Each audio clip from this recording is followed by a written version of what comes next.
Hello student, कैसे हैं आप लोग। मैं उम्मीद करता हूं कि आप लोगों की स्टडी, आप लोगों की पढ़ाई अच्छी चल रही होगी। आपने एक डाउट पूछा था मुझसे परिसीमन आयोग के बारे में।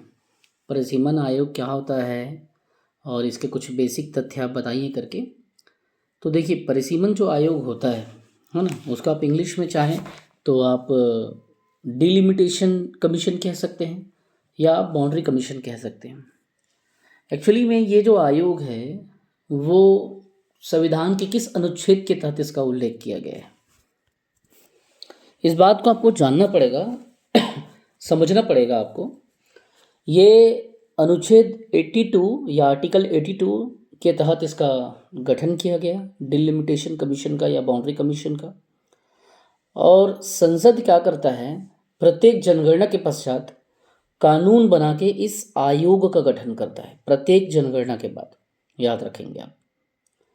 और ये क्या करता है, जो संसदीय जो इलेक्शन होते हैं, संसदीय चुनाव का ये निर्धारण करता है। जैसे लोकसभा आपको पता ही है, तो ये बाउंड्री कमीशन ये बताता है कि इस लोकसभा के अंतर्गत इतना इतना एरिया, इतनी इतनी बाउंड्री इसमें आएगी।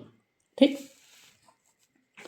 भारत के जितने भी लोकसभा सीट हैं या विधानसभा का जो सीट है, तो उसकी इलेक्शन करने की जब बात आती है तो निर्वाचन क्षेत्र का ये सीमा जो होता है ना, लिमिट, जहाँ तक उसकी सीमाएं पहुँची है, जो टेरिटरी पहुँची है, उसका ये इलेक्शन के पहले अगर ज़रूरत पड़ती है तो ये फिर से मतलब निर्धारित करता है, पुनः निर्धारित करने का काम करता है ये।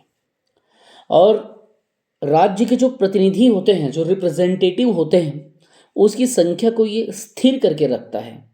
या अगर कोई परिवर्तन करना है तब परिवर्तन करता है, मतलब वो वहाँ पे उसको कांस्टेंट कर देता है कि या तो इसको स्थिर रखें या चेंज करके इतना रख दें, ताकि बीच में इसमें कोई अलग से कोई प्रावधान इस पर ना लाया जा सके और कोई इसमें छेड़छाड़ ना हो। ठीक है, परिसीमन आयोग का जो कार्य है, याद रखना, ऐसा कहा जाता है, ऐसा संविधान में उल्लेखित है कि इसके कार्य सरकार पर बाध्यकारी होते हैं। मतलब अगर हमने कोई रिपोर्ट बना करके सबमिट किया तो वो गवर्नमेंट को क्या करना पड़ेगा, मानना पड़ेगा। और मजे की बात बता रहा हूँ दोस्तों, न्यायालय में वाद योग्य नहीं है इसके कार्य। अगर इसने गवर्नमेंट को टारगेट किया, गवर्नमेंट को बताया कि भैया हमको ये लोकसभा को क्या करना पड़ेगा, बैन करना पड़ेगा, मान लीजिए कि या इसके सीमा को इसमें मिलाना पड़ेगा, इसके सीमा को काट के इस लोकसभा में शामिल करना पड़ेगा, ऐसा कुछ इन्होंने रिपोर्ट प्रस्तुत किया, तो इसके कार्य सरकार पर बाध्यकारी होंगे और न्यायालय में वाद योग्य नहीं होंगे। ठीक, परिसीमन आयोग के तो चर्चा पे बहुत ज़्यादा लंबा क्लास चल जाएगा, लेकिन इतना आपको बता रहा हूँ कि 4 बार अभी तक परिसीमन हो चुके हैं। ठीक, पहला परिसीमन 1952 में हुआ था, 1952 पे, जब हमारे देश की आज़ादी के बाद पहली बार हमको महसूस हुआ कि अब परिसीमन किया जाए, डिलिमिटेशन किया जाए, तब। दूसरा 1962 में हुआ था, हालांकि अगले साल 63 में इसको लागू किया गया। और तीसरा जो परिसीमन आयोग का गठन है वो 1972 में हुआ था, लेकिन अगले साल 73 में फिर इसे लागू किया गया।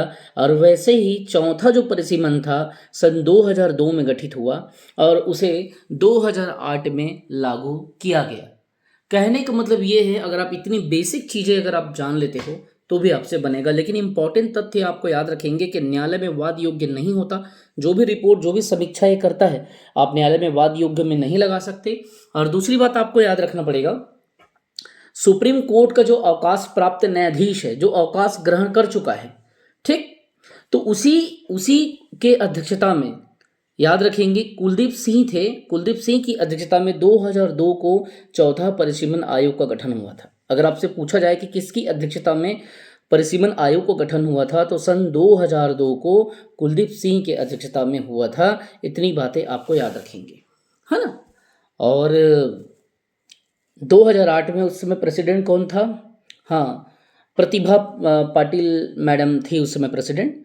तो प्रतिभा पाटिल मैडम ने इसको 2008 में, हालांकि 2002 में ये बात आई थी कि इस आयोग का गठन किया जाए, लेकिन इसको लागू कब किया, इसकी अनुशंसाओं को, इसके रिकमेंडेशंस को, इसके कमीशंस को, तो 2008 में इसे प्रतिभा देवी पाटिल ने लागू किया था। तो मैं आशा करता हूँ कि जितनी बेसिक चीज़ें मैंने आपको बताया, जितनी बेसिक चीज़ों को मैं आपसे चर्चा किया, मैं उम्मीद करता हूँ कि परिसीमन आयोग के लिए या डिलिमिटेशन कमीशन के लिए ये सारे इन्फॉर्मेशन सफिशिएंट है।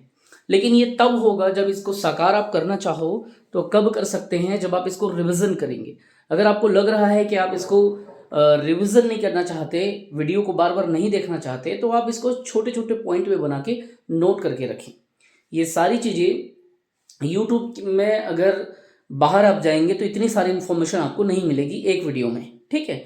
और पका पुकाया जब सारी चीज़ें मैं दे रहा हूँ तो इतना मेहनत क्यों करें, है ना। जो बता रहा हूँ बस उसे नोट कर लें। अगर नोट नहीं कर पा रहे हैं तो उसे क्या करें, 3 बार 4 बार बीच बीच में वीडियो को देखा करें। अगर किसी भी प्रकार का किसी भी टॉपिक पे डाउट है आपको और आप उस पर वीडियो चाहते हैं तो आप मुझे कमेंट करके बता दें। आपके लिए बिल्कुल वीडियो बनाया जाएगा। और घर बैठे पीएससी व्यापम की कंप्लीट अगर कोर्स लेना है विथ कंप्लीट स्टडी मटेरियल, 2022 में सीजीपीएससी पे 140वां रैंक मैंने लाया है असिस्टेंट रिसर्च ऑफिसर एआरओ के एग्जाम पे। 6 पीएससी मेंस मैंने दिया है। वर्तमान में सेंट्रल गवर्नमेंट पे वर्किंग हूँ। तो जो भी मेरे एक्सपीरियंसेस है, 250 से ज़्यादा बच्चे मेरे सेलेक्ट हो चुके हैं अभी तक छोटे मोटे गवर्नमेंट जॉब में। तो जो भी मैं बताऊंगा बस वही आपको पढ़ना है, एक्स्ट्रा कुछ भी नहीं करना है। वीडियो भी मैं आपको दूंगा और नोट्स भी दूंगा, उसके बाहर किसी भी किताब को नहीं देखना है, ठीक। 1 साल की कंप्लीट रणनीति बनाइए, सीजीपीएससी प्लस सीजी व्यापम की अच्छे से तैयारी कीजिए और अपनी सिक्योरिटी को यहाँ पे कंफर्म कीजिए कि अच्छे से पढ़ने का क्या बेनिफिट है, क्योंकि वो एक अच्छा इंसान भी बनाता है, नॉलेज भी देता है, समाज सोसाइटी में आपके रिस्पेक्ट को भी बढ़ाता है, ठीक। मैं आशा करता हूँ मेरे द्वारा दिए गए सारे इन्फॉर्मेशन आपको अच्छे लगे होंगे। जय हिंद, वंदे मातरम।